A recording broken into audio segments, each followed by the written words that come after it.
want to go live and let us know. Got it. Thank you. Okay, welcome to our EBA subcommittee for this afternoon.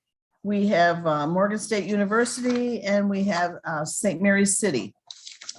We are going to go first with the Historic St. Mary's City Commission, and then we'll do Morgan. So Morgan Smith, do you want to? Thank you, Chair. Thank you. I'm here today to present on the Historic St. Mary's City operating budget. And let me just share my screen. Okay, can you guys see that? Okay, great. So in fiscal 23, Historic St. Mary's City budget decreased slightly by 9.2% to 5.2 million. And you can see a little bit of that came from federal funds. As soon as, so the overview of the agency's spending, maintenance, public programs and education, and research archaeology take up the vast majority of this allowance in fiscal 23. I believe it's about 3.5 million of the budget is dedicated to these three portions.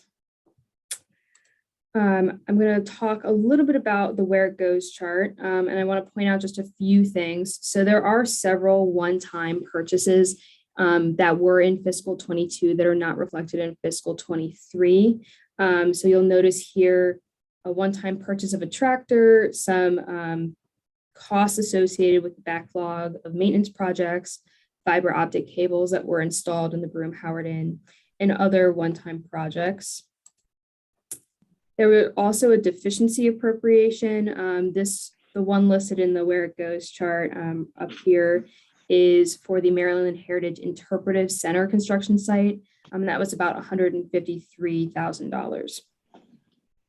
The commission was also not awarded a couple expected federal grants, which I mentioned earlier, which were for archaeological research, and that was an additional decline of roughly $80,000. I want to touch briefly on the personnel data. Was there a reason for them not getting that funding? I don't know off the top of my head, but I'm sure the agency could speak on that. Okay. As far as personnel data, there was one additional position allocated between the fiscal 22 working appropriation and the fiscal 23 allowance. And that position was for a director of advancement. And I believe that the commission would like to use that position to achieve strategic goals that the board sets, as well as grow some funding sources. And you will notice that in fiscal 22, between the 22 and 23 fiscal years, there were 4 full-time equivalent positions allocated. And that was in the fiscal 22 deficiency. Those positions were not retained into 23, but you will see them added into the fiscal 22 working. And there are just a couple issues that I want to discuss. So this graph shows the Historic St. Mary's visitors to the site over the last 5 fiscal years. And these are all actuals. I didn't use any estimates for these graphs. So from 2019 through 2021, you can really see the impact of the pandemic on the site use. They had a drastic decrease in visitors to the site. That is primarily due to the lack of students that came to the site. In 2019, they had 19,000 school students who came to visit Historic St. Mary's City. And in 2021, they had just 279. So that is a dramatic difference just because the schools were closed and they weren't allowed to have, school tours. The commission is expecting that to increase over time as students go back to in-person learning and they feel comfortable bringing them to tours and other scholastic events. And another really interesting thing that I'd like to point out is that you could see in yellow that in 2020 and 2021, the use of recreation for the site has increased dramatically. So they have the ability to camp on site. There are rentals available and plenty of walking trails. So a lot of people from the community went to this site and used it for recreational purposes. And this is a trend that I believe the commission feels is going to move forward. We have asked the commission to comment on how they plan to maintain this larger use of recreation for the site, as well as get all of the other types of visits back to pre-pandemic levels. And because of the lack of ticket sales, because of the pandemic and people not coming to the site, their earned special funds did decrease. So you'll see the difference between 2019, 2020, and 2021 in this chart. The commission is expecting these earned special funds to go back up in recent fiscal years, 2022, 2023. And they have seen already a large influx of people who want to rent the site out for weddings and other things. So they do have a little bit of an idea of what's going to happen, but I didn't add the estimates into this chart.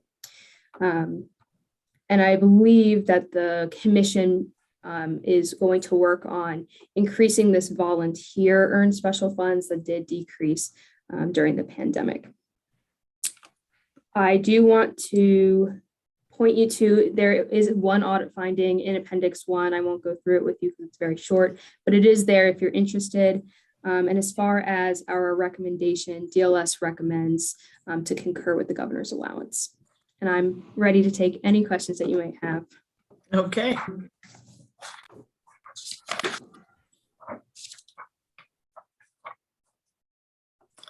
Mr. Hunter, would you like to start? Mr. Hunter here. We have Mr. Douglas Hunter, Director of Finance, Ms. Regina Fadden, Executive Director, HSMCC, Mr. Joe Kangas, Director of Facilities and Grounds, Mr. Travis Parno, Director of Archaeology, Mr. Will George, Board President, and Chair Mike Doherty, Chair of Finance, Mr. Larry Leak, Board Member, and Ms. Margaret McFarland, Board Member. Who would like to go first? I will start off, Madam Chair.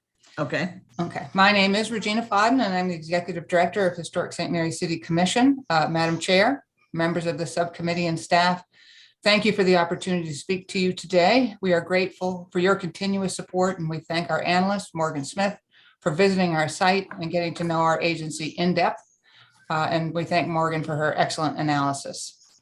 I don't know if you wanted me to respond first to your question about the budget, or I can just go in and answer Morgan's question.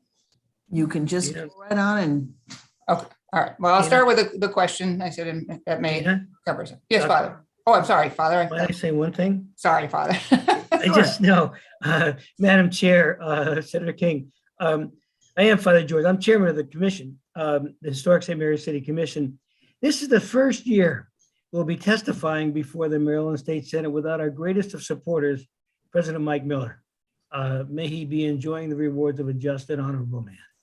I'm simply here to support in person a person he admired and advised, our executive director, Dr. Fodden. And I want to thank you for having her present our case of historic Miss St. Mary City once again.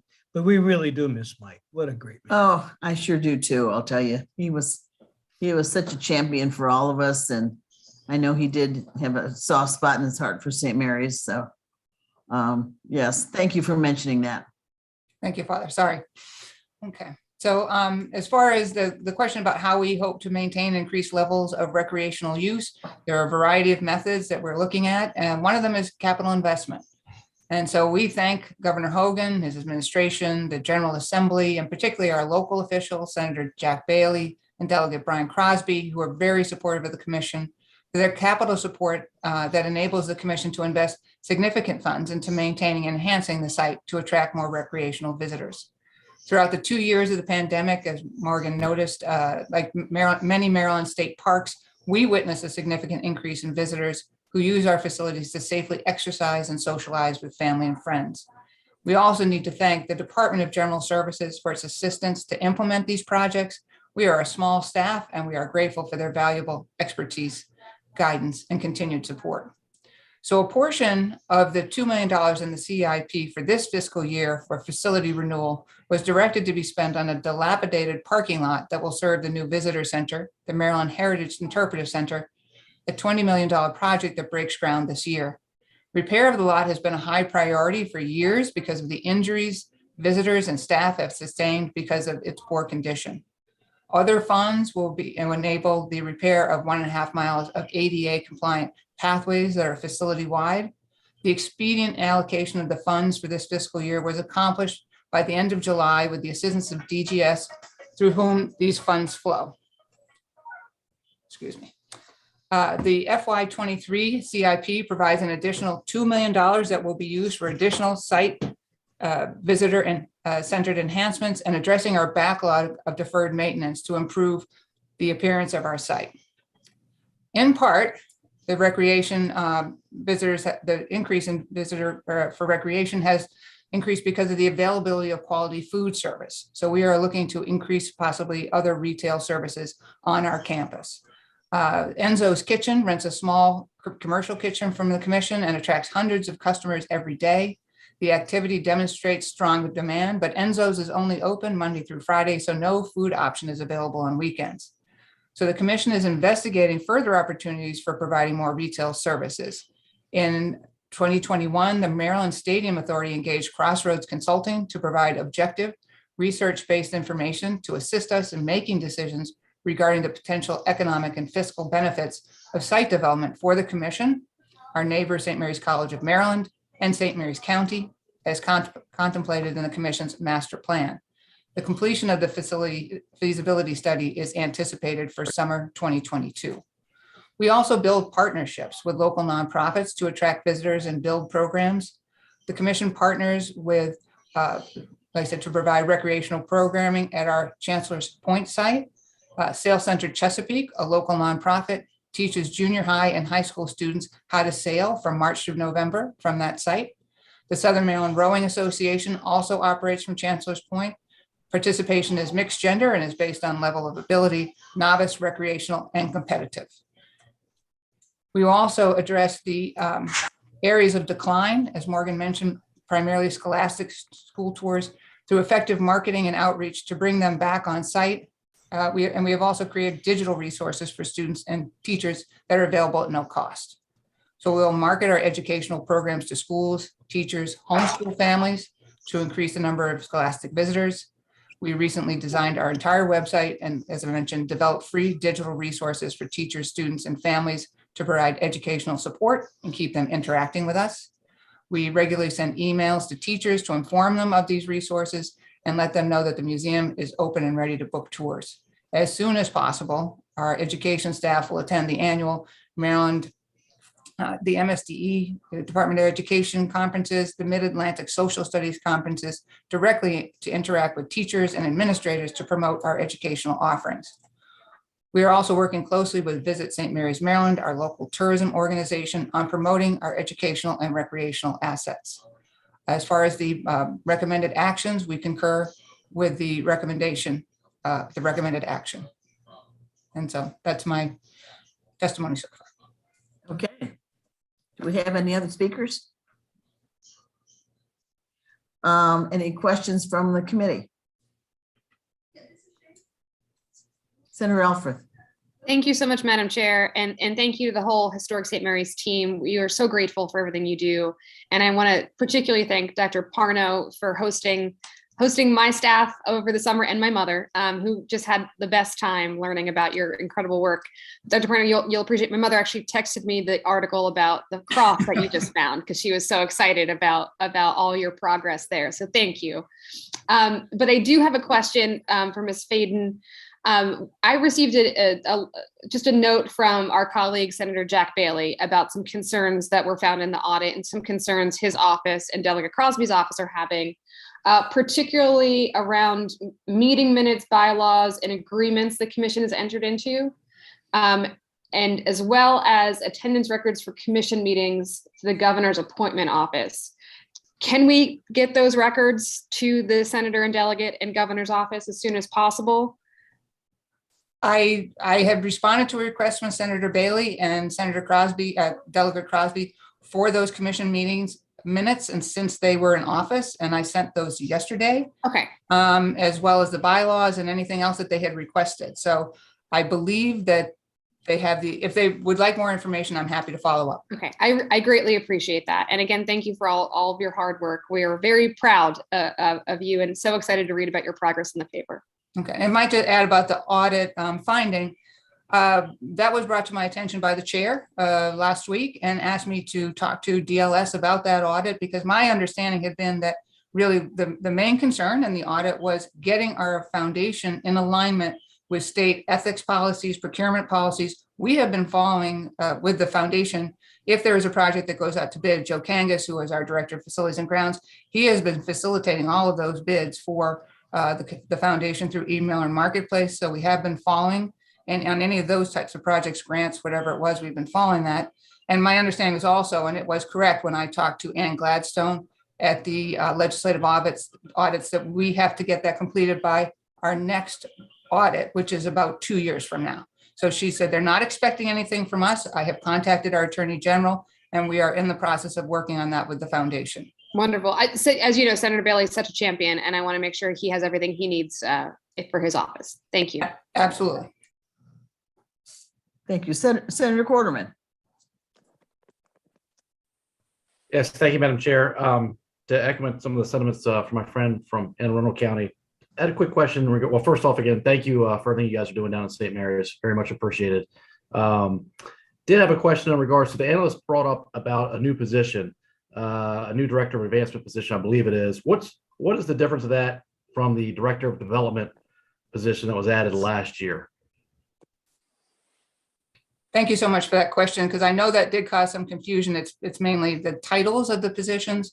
So as I said, if we had requested a Director of Advancement, and if we received the Director of Advancement, he, she, whoever that will be, would have the ability to adapt the current contractual position, which is called Director of Development, to his or her department needs. And that position would no longer, the contractual position would no longer be a director. It would possibly be a gifts and grants officer. So when we submitted the request for Director of Advancement, I said we considered this as part of, I said, sort of reorganizing some of the upper level management here.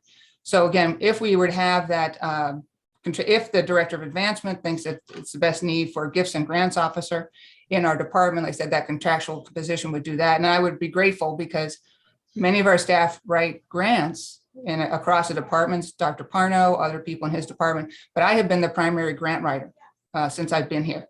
And I have a long history of development, and I would really appreciate some help, because we have a lot of things going on in the future and we need more help. I think the college has about 30 people in its development office. And right now it's myself, the Director of Development, and a part-time membership coordinator. So Secretary Brinkley always asks us about that. And he's a very sharp man, and I respect his opinion and his questions. And so we're asking for more help to do more for ourselves. And I think we have a reputation in the Department of General Services and in DBM that we do our best to help ourselves. We have brought in millions of dollars in grants since I have been here. And that's not just me, but it's also because of the work like Joe Kangas, who has brought in more than $2.5 million through DGS to support this place, because of the good work of the people who are here, including the commission and the people you see here, Margaret and Father, who steer me, and Mike Darkety, our Chair of Finance and Admin.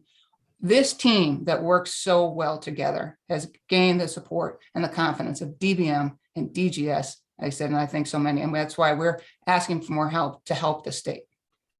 Now, again, thank you. I appreciate the clarification. And again, thank you for everything you're doing. I know you're wearing multiple hats down there, you and your staff. So greatly appreciate everything you guys are doing, and appreciate the clarification. So thank you.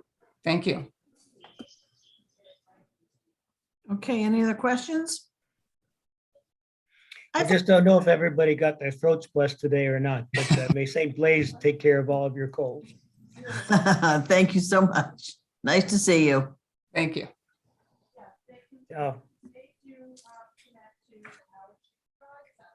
Okay, next we have Morgan State, and Ian Klein is our analyst.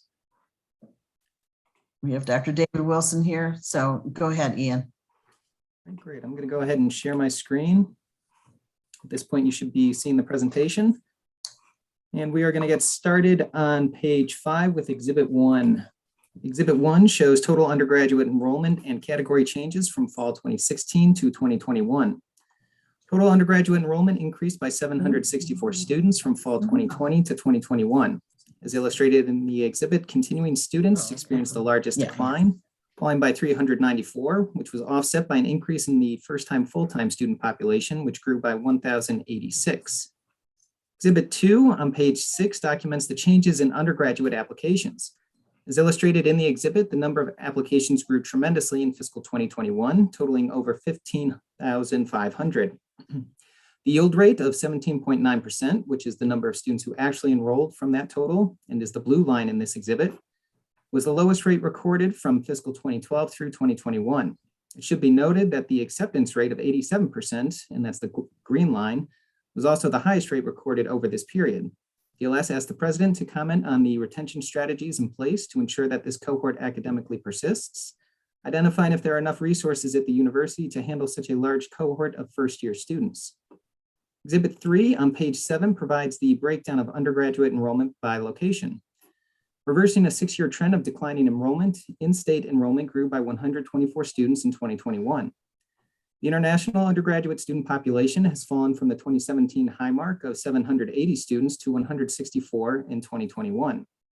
The out-of-state student population grew substantially in 2021, growing by 723 students. Out-of-state students now make up more than a third of the undergraduate enrollment at the university. Exhibit 4 on page 8 provides the ethnicity of the undergraduate student population at the university, illustrating that Morgan continues to service a predominantly underrepresented minority student population. Moving to student performance, Exhibit 5 on page 9 provides the second and third year retention rates for first-time full-time students. The second year retention rate had fallen in 2017 and 2018, but rebounded in 2019, totaling 73.5%. The third year retention rate continues its steady decline from the high mark of the 2014 cohort, and at 58.5% is at the second lowest level, with the exception of 2011 over this period. Exhibit 6 on page 10 provides the 4- and 6-year graduation rates for first-time full-time students. As shown in the exhibit, the 4-year graduation rate has been improving, especially from the 2010 to 2016 cohorts, going from 9.7% to 21.8%. The 6-year graduation rate tells a similar story.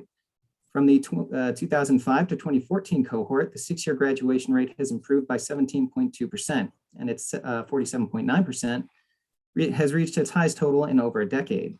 Exhibit 7 on page 11 provides the 8-year graduation rate by Pell and non-Pell recipient status. Both non-Pell and Pell recipient full-time transfer students were more likely to graduate within 8 years than first-time full-time and part-time transfer Pell and non-Pell recipient students. Pell and non-Pell eligible part-time transfer students graduated at the lowest rates over this period. Exhibit 8 on page 12 shows the estimated cost of attendance versus the average net price for full-time in-state students by income level between fiscal 2018 and 2020. This exhibit shows that the average cost of attendance over these years averaged to be $24,300. However, the actual net price for students when aid was awarded averaged to be $16,154. What this exhibit also shows is that the cost of attendance will vary depending on income level. For example, in fiscal 2020, it cost a student $13,266 with a family income of under $30,000, but $21,767 for a student with a family income of over $110,000. Exhibit 9 on page 13 shows the amount of institutional aid and total dollar amount of awards provided by category. The total amount of institutional aid awarded has increased from $12.8 million in fiscal 2016 to $18.6 million in fiscal 2021.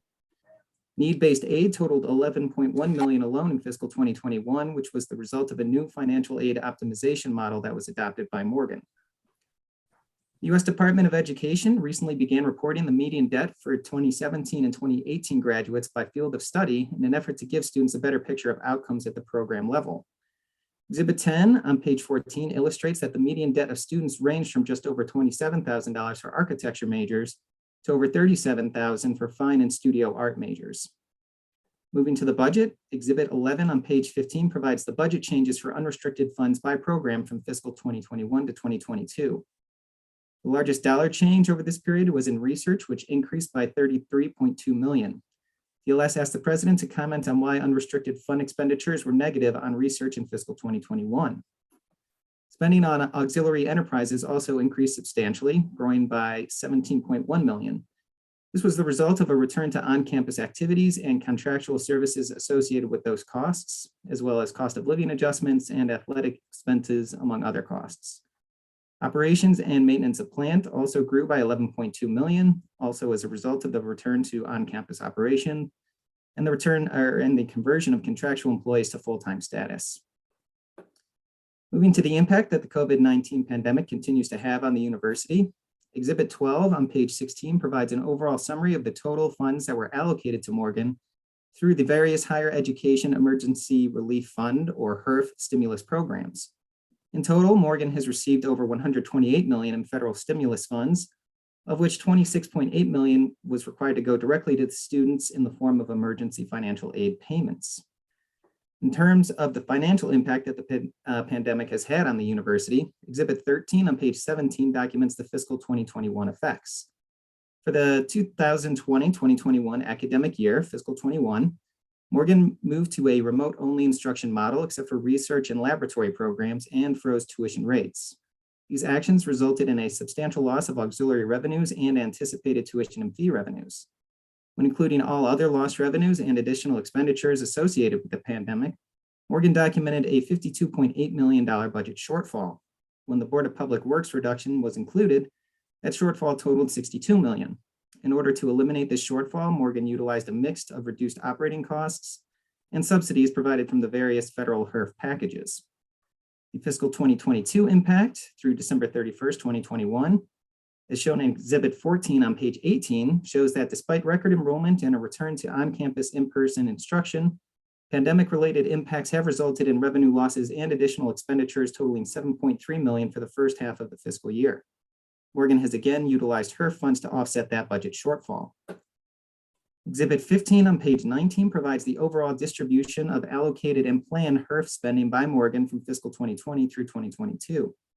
DLS asked the president to comment on how the institution plans to spend the remaining HERF funds and how the university is planning to return to an operational structure in fiscal 2023 without the assistance of federal emergency relief funding. Additionally, DLS asked the president to comment on how Morgan may utilize their fund balance, which currently totals over 126 million, to address additional pandemic-related expenses. The proposed fiscal 2023 budget is found in Exhibit 16 on page 21.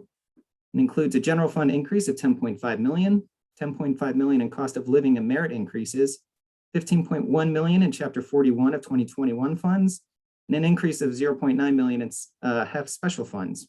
In total, when excluding state pay-go funds, Morgan's total state fund allocation increases by 33 million or 28.2% relative to the adjusted fiscal 2022 working appropriation.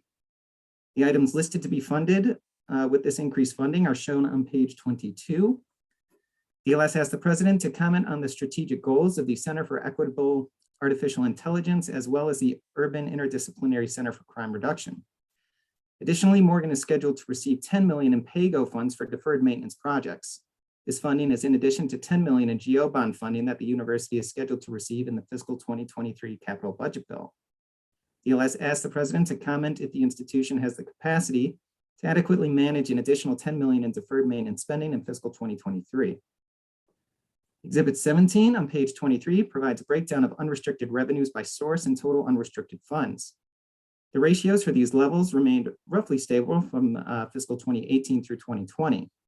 The impact of the pandemic, however, can be seen in fiscal 2021, with auxiliary revenue representing only 7% of unrestricted revenues and total unrestricted funds dropping to 167 million. In the fiscal 2022 working budget and the 2023 allowance, Morgan anticipates total unrestricted funds to grow substantially, increasing to 281 million in the fiscal 2023 allowance. DLS asked the president to comment on the university's anticipated auxiliary revenue projections, identifying if those projections are realistic given the continued impact the COVID-19 pandemic has had on auxiliary services. The personnel data for the university is found on page 24, which identifies that as of December 31st, 2021, the university had over 72 positions vacant above the expected turnover amount. DLS asked the president to comment on the high vacancy rate, identifying how the institution plans to bring this total in line with the expected rate. The DLS operating budget recommended action is found on page 25, and that is to concur with the governor's allowance. With that, I conclude my presentation and would be happy to answer questions.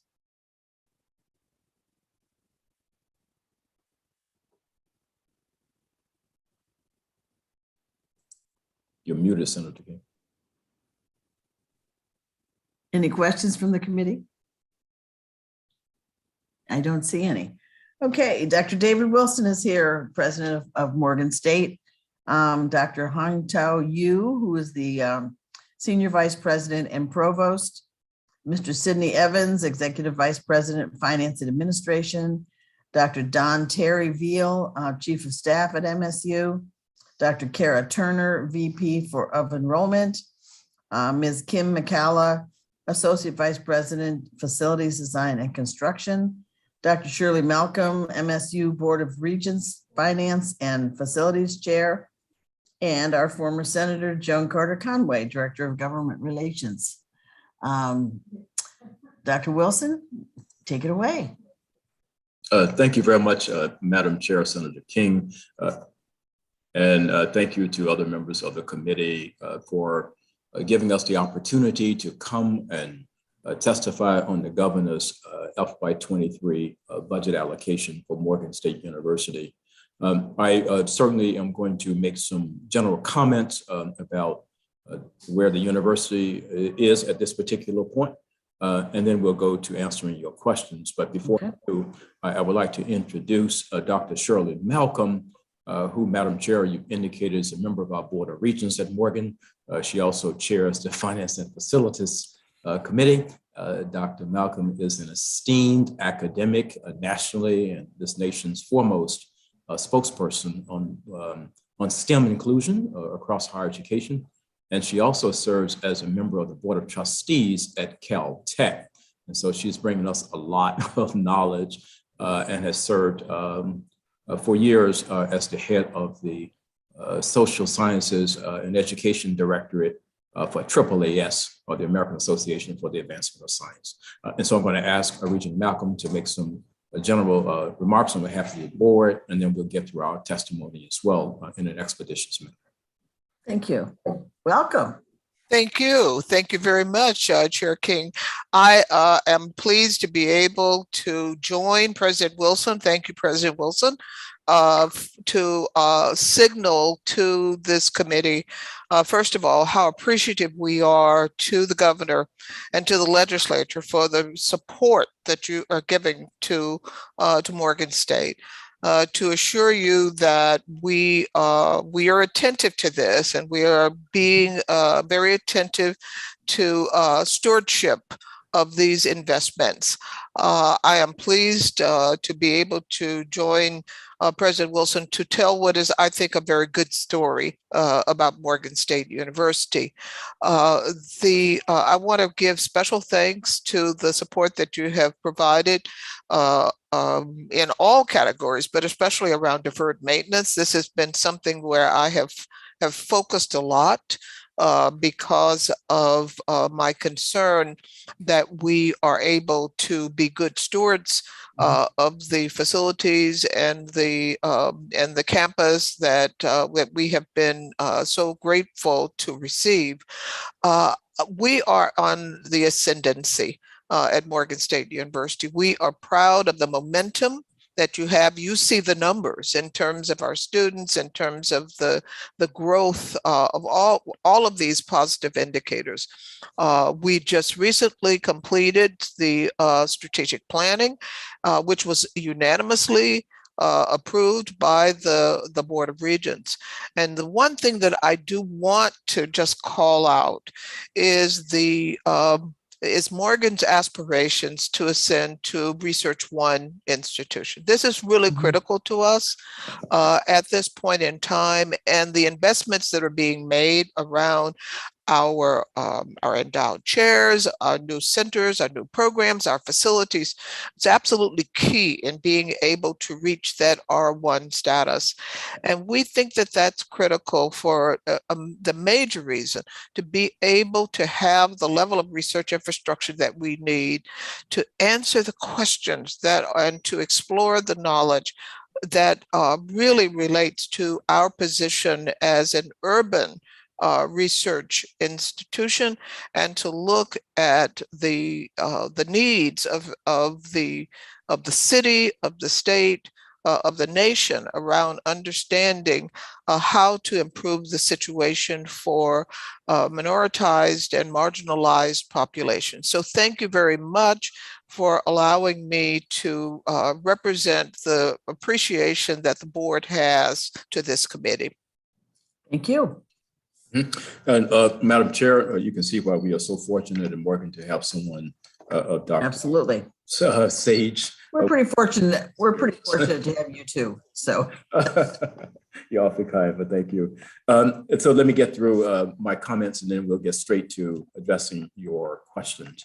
I also want to express our appreciation to Ann Klein, who has really, once again, just done an amazing job of compiling the analysis. We are in our second year of fully reopening the university since March of 2020. We put in place all of the appropriate protocols to enable us to navigate through COVID in the way that would keep the university community safe. And so far in the spring semester, we have great compliance with our vaccination mandate. We ask individuals to show a negative COVID test before they could actually return to the institution and congregate living. Those percentages are in the high 90s. Those that received exemptions must test 2 times a week. We have administered, I think, now approaching about 4,000 tests, and we have about 50 positives. And so that's across all faculty, all staff, all students. And so we're very pleased that individuals are taking the appropriate precautions to keep themselves safe. has there been a lot of pushback from the students on that? Interestingly, I have to knock on all kinds of wood or whatever's available. No significant pushback from students, no significant pushback from faculty, and no significant pushback from staff. And Madam Chair, I like to say that it is because we have been so transparent in the way in which we have made decisions. We have been so inclusive in the way in which we have made decisions. And thus far, we have a great degree of understanding across all of those sectors. As you heard from Dr. Malcolm, we have come to the end of our first 10-year plan during my presidential tenure here at Morgan. And we've reached so many of the goals that we had set. Our first goal was to enhance student success and well-being. And when I arrived at Morgan, our student retention rate was in the 60s, and we did not want to own that going into the future. And so this is the 11th straight year where we've had retention rates here above 70%. So the graduation rate when I arrived was 29%. We did not want to own that. We set to go 50% by 2025. You saw Mr. Klein's analysis indicating that we're about at 48%. We reached our highest. Yes, that's an 18 or so percentage point increase. But that is over a 50 to 60% graduation rate increase during that period. And that's very, very difficult to achieve in the period of time in which we were measuring. The long and short of it is that Morgan has won 3 national awards. And I have to just kind of qualify this, not 3 national awards where the target audience is only other sister HBCUs. These are 3 national awards for all of the 4,000 institutions in the United States. And we came out on top in terms of our student success outcomes, the student graduation rate, student retention rates, et cetera. So very, very pleased with that. Also, we are we're keeping our eye on the future of work and the work of the future. And how do we make sure that we are aligning so many of our degree programs to enable students to be imbued with the skills that they need to close the wealth gap and to contribute in an innovative way to the larger society. And as such, we have put in place just in the last year or so, some of the most unique high demand programs in the state, indeed the only institution in the state to be offering these degrees. We are now offering a degree in cloud computing, the only institution in Maryland to be offering such a degree. Also in advanced computing, only institution to be offering a BS degree in mechatronics engineering, in secure embedded systems, in supply chain management, in entrepreneurship and psychometrics. And we are just beginning. We want to make sure that we're paying attention to what employers are saying to us that they need in order for this country to continue to be competitive long term. We also have been paying a lot of attention to this group of learners called SCND. That's some college, no degree. And the individuals who started out, things happen. They dropped out of college, and they started swirling. They perhaps took one course at this community college. They tried to go back to the school they dropped out from, and things had moved on, and they just, in a lot of ways, almost kind of given up on pursuing a degree. In the nation, there are 36 million people like that. In our state, it's about 650,000. And so with that in mind, our Board of Regents approved 18 new interdisciplinary degrees targeting this population. 8 of those degrees are at the undergraduate level. All of them are interdisciplinary. It's technology, science, and society, and things like that, where they are designed, if you will, to produce a skill set, an analytical skill set, a technological literacy skill set, an ability to work in teams, an ability to understand diversity and to work across those particular lines. These are what employers are saying to us, that for this particular population, and indeed our traditional population, when these students emerge with these kind of skills, it will really change their life in terms of the types of jobs that they can get and the level of income that they have. Also, we focused over the last 10 years on increasing our global footprint. We want to make sure that our students are understanding the world, they're understanding different cultures, and that those cultures feel welcomed here on our campus. And so we have a thriving partnership right now with the TED Fund, which is a huge, $1 billion or so, multi-billion-dollar fund in Nigeria, where they are paying for up to 100 lecturers in Nigerian public universities who do not have a graduate degree to come to Morgan and get their doctorates and indeed go back to Nigeria and populate the faculties of Nigerian public institutions. And so Morgan is in the forefront. This is the only institution in the United States that they have this kind of partnership with.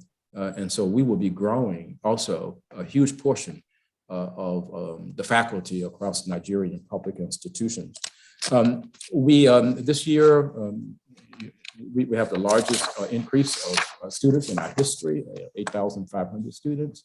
We have the largest freshman class in our 154-year history, and you heard that from Mr. Klein. And we are, quite appreciative of the fact that students are figuring out that they can get whatever they need here at Morgan to enable them to go wherever they need to go once they graduate from the institution. Over the last 10 years, we have brought in over $314 million in research grants.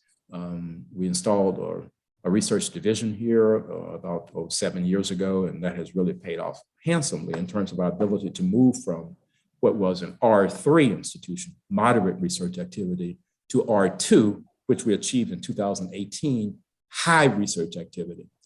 And I'll say a little bit more about what we see, where we see ourselves going in the next 10 years.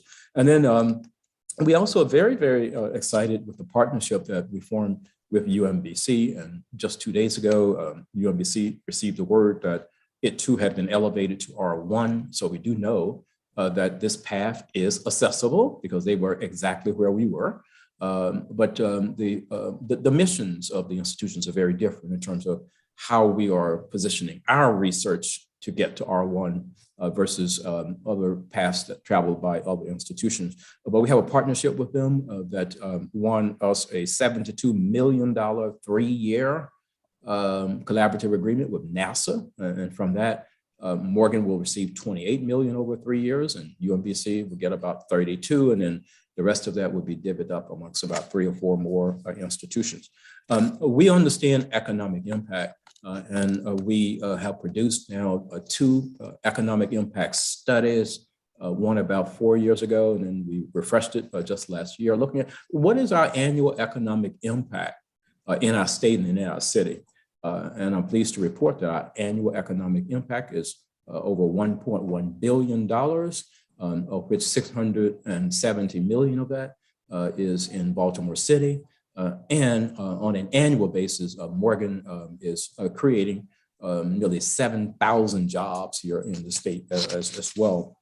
Then we looked internally and wanted to make sure that we were in a position to address some internal inequities around pay and making our employees whole.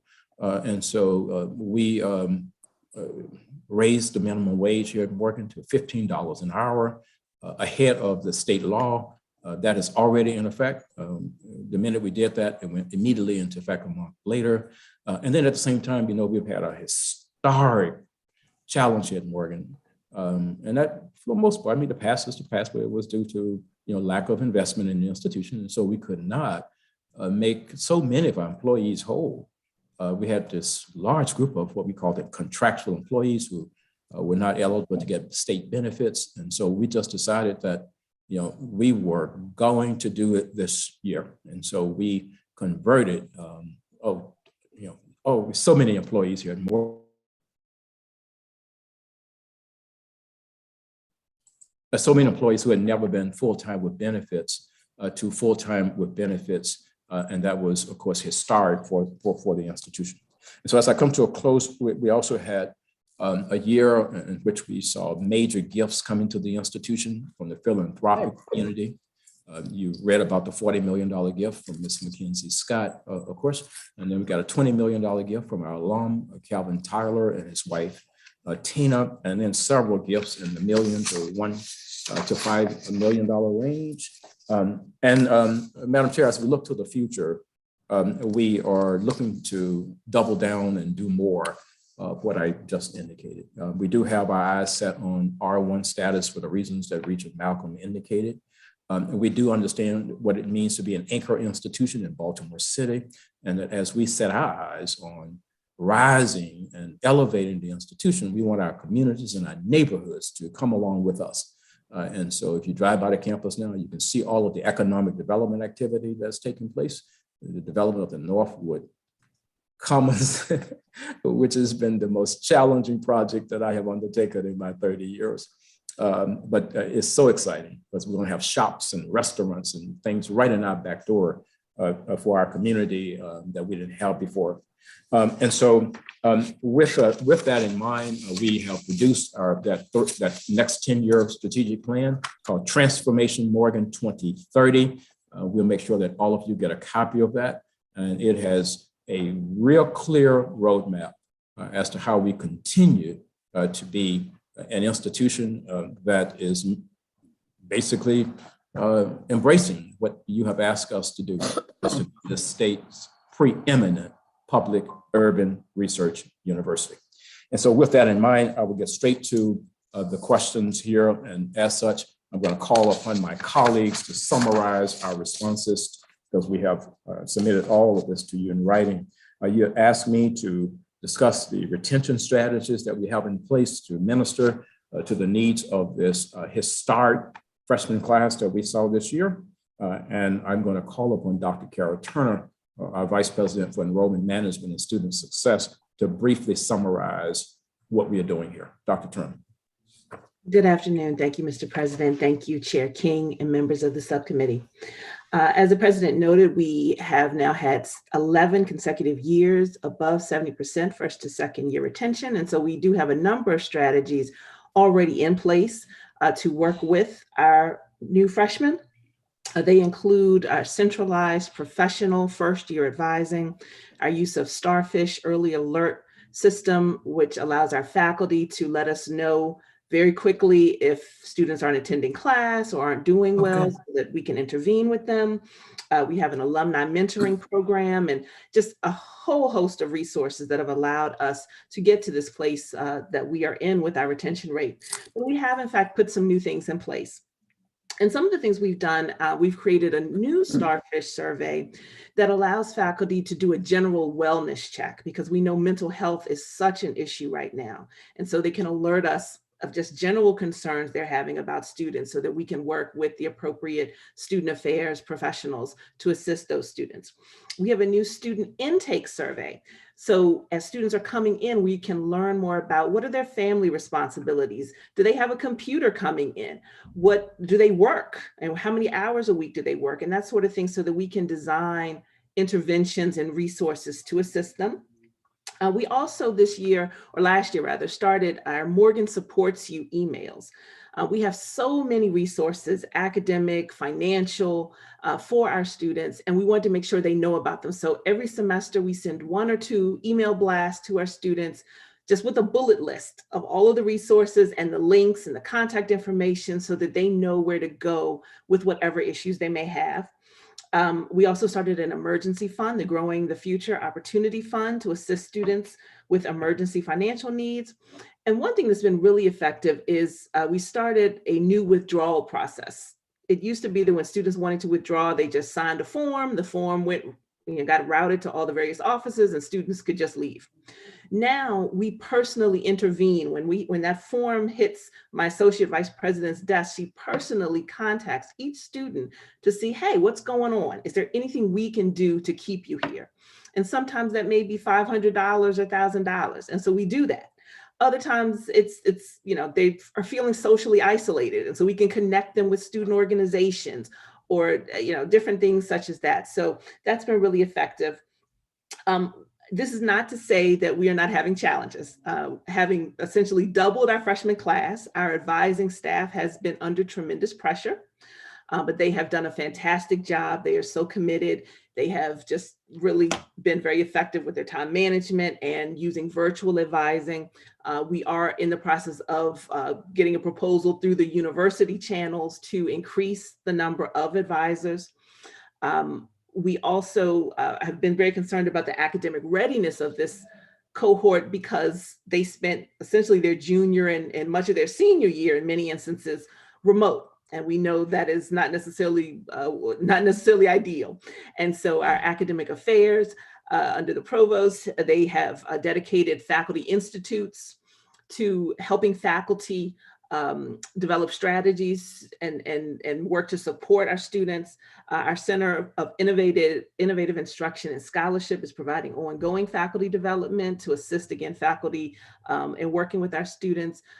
Our students have access to free in-person and online peer tutoring, as well as 24/7 access to online tutoring through a program called Smart Thinking. And the university has invested significant additional resources in our counseling center, because again, the mental health is such a concern. So there are challenges, but we have a number of things in place, and we do look forward to a 12th consecutive year above 70% this coming fall. Thank you so much. And thank you, Dr. Turner. We look forward to pushing our graduation rate as well in the next few years over 50% for, once again, the first time in our history.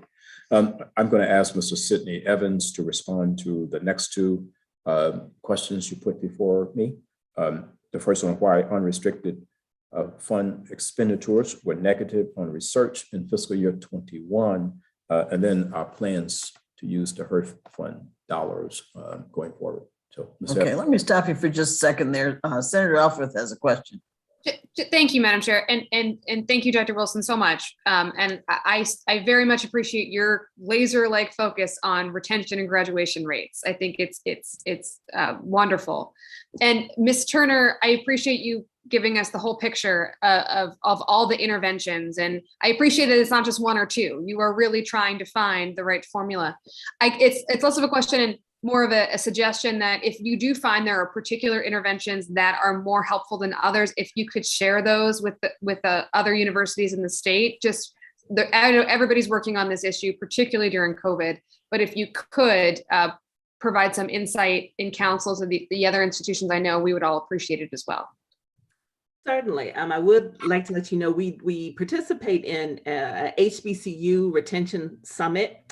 And so that is coming up probably around March, and certainly Coppin and Bowie and UMES participate in that.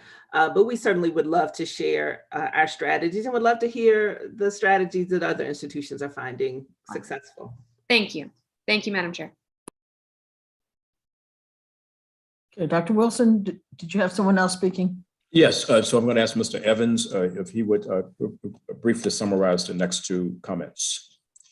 Good afternoon, Chair King. I too want to echo Dr. Wilson and Regent Malcolm's comments. Thank you and the committee for your work and the support Morgan receives from the state of Maryland. These investments make my job as the university chief financial officer much easier, and I thank you all for that. As the president indicated, I will summarize the written responses that we have submitted to the committee. And the question on page 14, the response is as follows. The university follows generally accepted accounting principles, GAAP.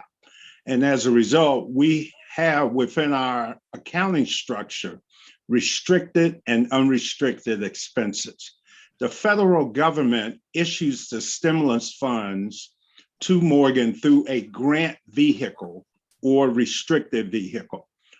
All potential stimulus expenses are placed in the unrestricted account until they are verified and approved to meet the federal government's requirements. Once approved, the expenses are transferred to our restricted ledger to match the restricted revenue source.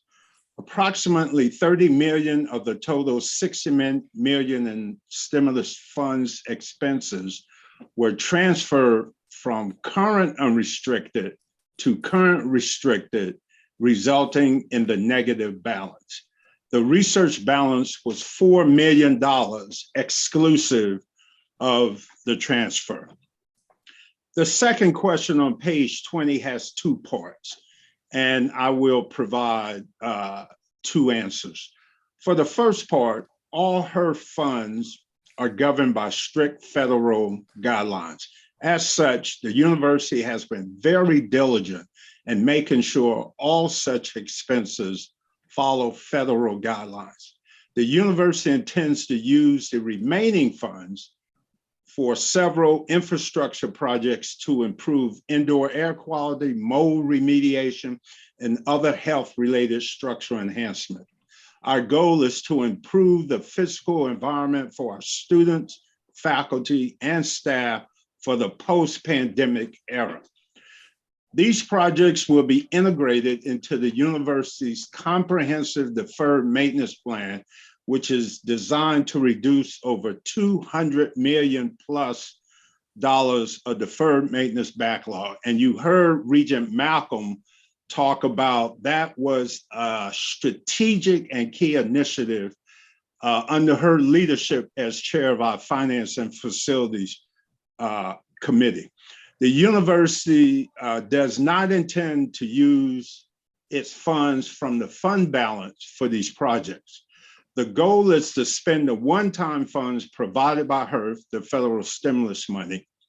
Additionally, the university's financial plans are to build the fund balance to ensure long-term financial sustainability of the university.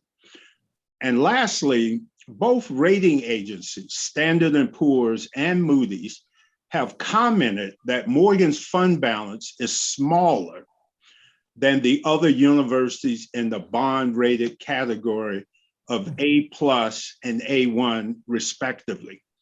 The proposed additions to the Morgan state appropriation and the new revenue from increased enrollment will help Morgan to return to its stable operating environment. Thank you. Okay, so moving right along, you asked me to comment on the strategic goals for two of our research centers. The first being the Center for Equitable Artificial Intelligence, and the second being the Interdisciplinary Center on Urban Crime Reduction. And so I'm going to ask our provost, Dr. Yu, to summarize the goals for the Center for Equitable AI, and I will briefly summarize the goals for the Center on Urban Crime Reduction. Thank you, President. Thank you, Senator King and the other members of the Senate. The Center for Equitable Artificial Intelligence want to focus on two concepts. One is equitable, the other one is artificial intelligence. So we know artificial intelligence is in our daily life. The government provided much funding to study this and to implement. The other one is equitable. So the equitable part has to do with the decisions that are made by different levels of the society that affect the health and the prosperity of the public are increasingly influenced by the data and the artificial intelligence models and algorithms. Especially these decisions affect the minority groups because of lack of participation from this group, lack of studies on this group. So that's why this goal for this Artificial Intelligence Center is to study several aspects of this. The number one is to conduct theoretical and applied socially responsible AI research. Number two is to address algorithmic biases in AI research and provide education to the public on the possible disproportionate impact to health, prosperity, and the society. Number three goal is to increase diversity of the thought in the field of AI by attracting underrepresented computer scientists and computer engineers. Number four goal is to collaborate with all the societal sections, including the government, the industry, educational or nonprofit organizations, to study, document, and mitigate the effect of the AI algorithmic biases. Thank you very much. Thank you. We're very excited with the Center for Equitable AI because we think that Morgan, across a lot of disciplines, can help tease out bias as those particular algorithms are being developed. Likewise, we are very excited with the Center for the Reduction of Urban Violence. We, of course, experience a lot of this, unfortunately, in our city. And we are the only public comprehensive research university in the city of Baltimore. And we just think that we cannot be an authentic urban-based research institution if we are not bringing forward evidence-based strategies to the both short-term and long-term reduction in urban violence. And this is going to emerge as one of our top research priorities here at Morgan. And we want to churn out the research to enable policymakers and others to know what to do with on Monday morning and to come at it in a very comprehensive way, Madam Chair. And then hopefully the city of Baltimore and others will begin to see leaders across spaces based on their ability to embrace what will be longer term evidence-based strategies to the ultimate reduction of a lot of this violent crime that we see.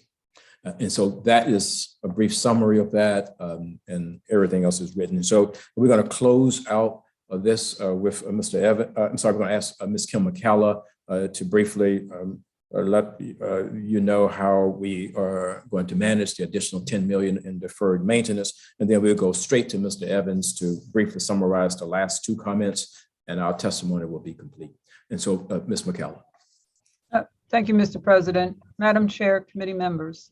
In response to the question regarding Morgan's ability to manage the additional $10 million in FY23 for deferred maintenance, Morgan is preparing and will be prepared to move forward with the FY23 deferred maintenance projects. Thus far, we have hired a new assistant university planner, 2 assistant project managers for design and construction, an assistant project manager, and a new associate director for the physical plant. Our search continues for a new director of the physical plant. In addition, we are preparing to hire third-party consultants to further supplement the staff regarding the various projects and are in progress of planning out the projects to be implemented. And we thank you, Madam Chair and committee members. It is Morgan is thankful, and I am grateful to be entrusted with the state funds that he's been endowing us thus far. Thank you. Okay, and so that's how we plan to manage the additional 10 million. We're bringing on a number of people, and not only are we prepared to manage the 10 plus the 10, but we are also prepared to manage 100 million more if the legislature sees fit to invest. We'll get our checkbook out. Thank you, Madam Chair. And I believe Senator Zucker, Madam Chair, had a question if you want to go. Go ahead, Senator Zucker. Thank you very much, Madam Chair. I know, Madam Chair, I know I echo your voice here as well, and all the committee members that we certainly stand in solidarity with you, Mr. President, in terms of what you and the students and everyone on campus went through this past week. And obviously a threat to one institution is a threat on all institutions. So we stand with you that and always. In terms of the deferred maintenance, did anything change in your mind in terms of priorities when it comes to deferred maintenance? Anything change in your mind when it comes to deferred maintenance in terms of building security upgrades to make sure that that your buildings are meeting, this next century of safety and upgrades? So as we build the new buildings, of course, we program in a security system that is in alignment with what we see across the nation. The older buildings are indeed a challenge. And so as we renovate the older buildings, Senator Zucker, they will also be renovated with that in mind. Ms. McCalla, do you want to add more to that? No, I agree with Mr. President. As we renovate the existing buildings on campus, we will be upgrading secure access points through our swipe card process, adding additional cameras and to key locations, and then also securing interior spaces more with swipe cards as opposed to keys to allow us better control of common space access.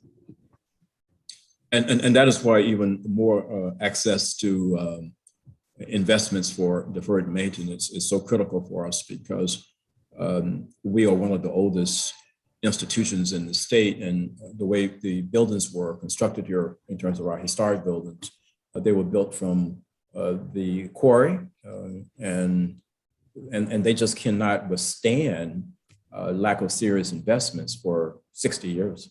And that is what we have in a lot of cases. And so we're still hopeful that we can be able to add to the $20 million in deferred maintenance to enable us to move many more of these projects forward. And so, Mr. Evans, you want to respond to the last two questions here, commenting, if you will, on anticipated auxiliary revenue balance, as well as on the high vacancy rate. And then once Mr. Evans is done, Madam Chair, if the committee has any more questions of me and our team, we'll be more than happy to address them. Thank you, President Wilson. The question on page 23 is about our auxiliary enterprise operation. And as you probably know, the pandemic severely reduced universities' auxiliary revenue stream, which includes housing, dining, parking, and athletic operations. And a portion of this lost revenue was offset by the HERF funding.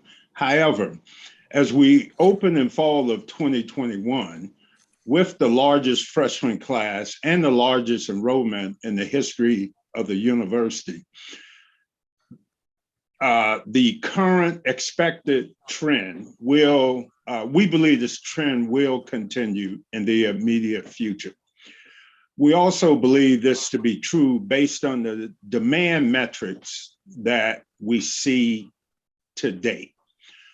However, the challenge for the university is not having enough student housing. And to Senator Zucker's question, in terms of priority, the university is in the middle of implementing its first strategic student housing plan designed to meet future enrollment needs. So that is one area that we have prioritized. The next question on page 24 talks about our high vacancy rate. The vacant position rate has been directly impacted by the pandemic, the university's hiring freeze, which was implemented during the pandemic, more retirements than normal, and the unusual tough and competitive labor market.